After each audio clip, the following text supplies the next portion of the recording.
여러분, 회사 때려치고 싶으시죠? 잠시만 제 이야기 좀 들어보실래요? 저는 직장인의 창업친구 종희군입니다. 창업 아이템은 쉬워야 한다. 1분 안에 내 아이템을 이해시킬 수 있어야 한다. 사용자들의 공감을 이끌어낼 수 있어야 한다. 흔히 접할 수 있는 창업 교육에 가면 항상 듣는 말입니다. 근데 이걸 누가 모릅니까? 지나가는 중딩을 잡고 물어봐도 다 압니다. 하지만 어떻게 쉬운 아이템을 만들고 어떻게 1분 안에 설명하고 어떻게 사용자들의 공감을 이끌어낼 수 있는지 지금 여러분들이 보고 계신 10분짜리 영상 딱 이거 하나로 모두 해결된다면 이 영상을 끝까지 보시겠습니까? 그리고 내용에 만족하신다면 구독과 좋아요를 누르시겠습니까? 오늘의 목차는 이렇습니다. 첫째, 아이디어를 낼 때도 순서가 있다. 둘째, 5손가락으로 아이디어 발상부터 분석까지. 바로 첫 번째 목차로 들어가 봅시다. 아이디어를 낼 때도 순서가 있다. 제가 외부 강의를 나가면 청중들에게 이런 질문을 자주 합니다. 누군가에게 도움이 될 아이디어 딱 한 가지만 생각해서 이야기해 보세요. 여러분들도 3초 드릴 테니 생각해 보시겠어요? 이런 이야기를 하면 거의 대부분의 청중들은 3단계의 비슷한 반응을 보입니다. 하나, 팔짱을 낍니다. 둘, 하늘을 봅니다. 셋, 한숨을 쉽니다. 왜 이런 반응을 보이는 걸까요? 다들 아시다시피 생각이 안 나서 그런 거죠. 미래를 준비하고 있는 구독자분들이시라면 여기서 왜? 라는 질문을 해봐야 합니다. 왜 생각이 안 날까? 생각이 안 나는 이유는 무엇부터 생각해야 할지 모르기 때문입니다. 이 질문에는 눈에 보이지 않는 몇 가지 질문들이 더 들어있었습니다. 누구에게? 어떤 도움을? 어떤 모습의 아이템으로? 이런 것들 외에도 여러 가지 세부 질문들을 뽑아낼 수 있을 겁니다. 그 질문들이 뒤죽박죽 섞여 있었기 때문에 무엇부터 생각해야 할지 모르고 멍한 상황을 느끼신 겁니다. 사업을 위한 아이디어를 낼 때도 이와 비슷한 상황이 벌어집니다. 무엇부터 생각해야 하는지 모르는 사람은 생각 속에서 점점 길을 잃어버려서 엉뚱한 결론을 내거나 멍한 상황이 반복됩니다. 그 반면에 무엇부터 생각해야 하는지 알고 있는 사람은 전자에 비해서 훨씬 빠르고 분석적인 아이디어를 낼 수 있습니다. 여러분들이 이 방법에 익숙해지신다면 나도 모르게 본능적으로 분석적인 아이디어를 내고 있는 자신을 발견하게 되실 겁니다. 그럼 이제 두 번째 목차로 넘어가 볼까요? 5손가락으로 아이디어 발상부터 분석까지. 지금부터 제가 이야기하는 순서대로 아이디어를 내보시면 됩니다. 아무런 아이디어가 없더라도 따라오기만 하면 마지막에는 꽤 분석적인 아이디어가 나와 있을 겁니다. 첫 번째, 엄지손가락. 우리 인류에게 가장 중요한 손가락은 엄지손가락입니다. 엄지손가락이 없으면 물건을 잡을 수 없기 때문이죠. 이처럼 수익을 위한 아이템이 아무리 좋은 의미를 가지고 있다고 하더라도 돈을 지불할 고객을 잡지 못한다면 아무런 의미가 없습니다. 고객을 잡기 위해서는 고객이 누구인지 명확하게 정하는 것이 먼저입니다. 우선 이 단계에서는 내가 잡을 수 있는 고객만 설정하시면 됩니다. 내가 잡을 수 있는 고객군은 가장 잘 공감할 수 있는 고객군이라고 생각하시면 됩니다. 이제 구체적으로 고객군을 설정해 봅시다. 만약 선생님이시라면 좀 더 구체적으로 들어가서 수학 선생님, 역사 선생님처럼 한 단계 더 깊게 들어갈 수 있고요. 직장인을 예로 들더라도 어떤 분야에 종사하고 있는 어떤 직급의 직장인을 가장 잘 공감할 수 있는지 생각해 보실 수 있습니다. 물건을 잡기 위한 엄지손가락의 의미,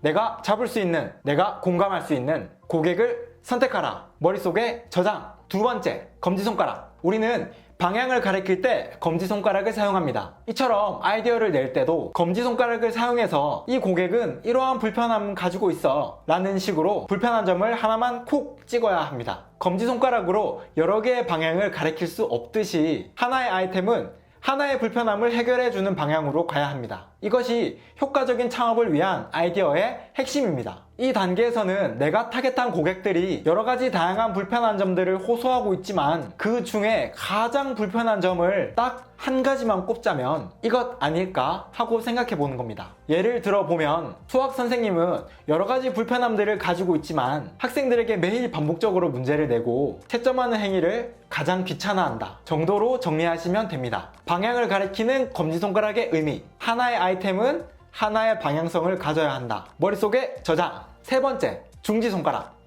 중지손가락은 다른 손가락들에 비해서 가장 길고 우뚝 서 있죠? 성공을 위한 노력과 발전을 의미합니다. 이 단계에서는 고객들이 느끼는 불편함을 성공적으로 해결하기 위해서는 어떤 방법이 좋을까? 라는 생각을 해야 합니다. 이 단계에서도 여러 가지 해결책들을 생각해보고 그 중에서 가장 좋아 보이는 해결책을 선택하면 됩니다. 해결책을 예시로 들어보자면 수학 선생님의 반복 업무를 서포트해 줄 수 있는 문제은행 기반의 자동 채점 서비스를 만드는 것이다 라고 할 수 있는 거죠. 성공을 위한 노력을 의미하는 중지손가락의 의미, 고객이 느끼는 불편함을 성공적으로 해결할 수 있는 방법을 생각하자 입니다. 머릿속에 저장! 네 번째, 약지손가락. 약지손가락은 결혼 반지를 끼는 손가락으로 알고 있는데요. 그 이유는 약지와 심장이 연결되어 있다고 생각하기 때문입니다. 사업을 신체로 비유해 보자면 심장은 아이템이고 혈액은 돈입니다. 심장이 움직여야 혈액이 순환하는 것처럼 아이템이 팔려야 돈이 순환합니다. 네 번째 단계에서는 세 번째 단계에서 생각한 해결 방안을 가장 잘 담을 수 있는 그릇의 모양을 정하는 겁니다. 동물마다 심장의 모양과 맥박이 뛰는 횟수가 다른 것처럼 해결책마다 아이템의 모습과